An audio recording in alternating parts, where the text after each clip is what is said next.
When I was a current student at Lamar, I was also a part of the ACMC in-school program, and now I get to have my students a part of the ACMC program, so we've had a long relationship. Especially for here at Lamar, they get to experience something that they might not do outside, and they get to do it during their class time here at school, so it's a great opportunity. Having students from different sections play together and talk and connect that way just builds a sense of community, so I think that's great, just connecting, because not everyone will talk to each other right away, but when they get into their small groups, they build stronger friendships, stronger bonds that go into the orchestra, and then they put that into their music, lead the orchestra, breathe together. They enjoy it and they enjoy the music. I always have a soft spot for ACMC. They put me through everything on my schooling and gave me all these opportunities. So just being able to be on the other side and have students get these opportunities and seeing them just excel, I love it.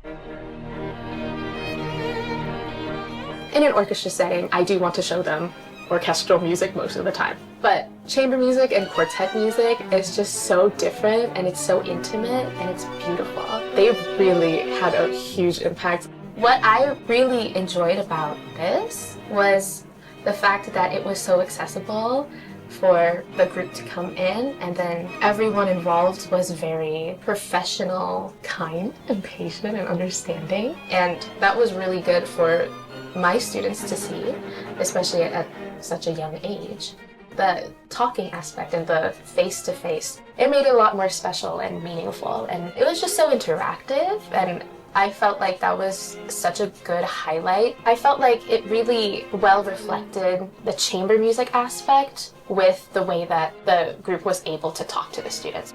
In like an ideal world, instead of it being like a one visit type of thing, maybe extend it, like maybe it's 2 or maybe 3. Also, it would be like, oh, you don't only get to meet these people once, but you would get to create a really cool relationship with them, which is really fun. I think that's like one of the most beautiful parts about chamber music.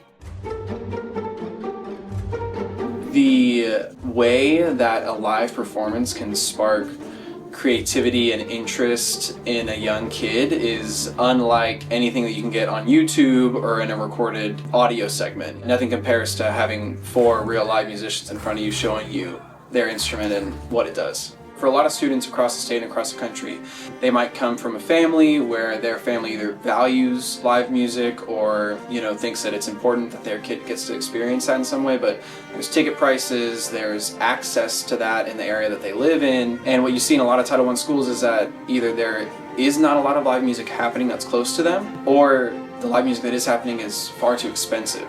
And even programs that offer field trips and reduced ticket prices, that could cost thousands of dollars. I mean, the bus alone will cost close to $1,000. So by bringing the musicians to the school, it creates such an opportunity that the school wouldn't be able to provide, the family wouldn't be able to provide, and the kid doesn't even know about until it happens. The idea of windows and mirrors, of kids being able to see both themselves reflected in the things that they see, but then also see a path towards that.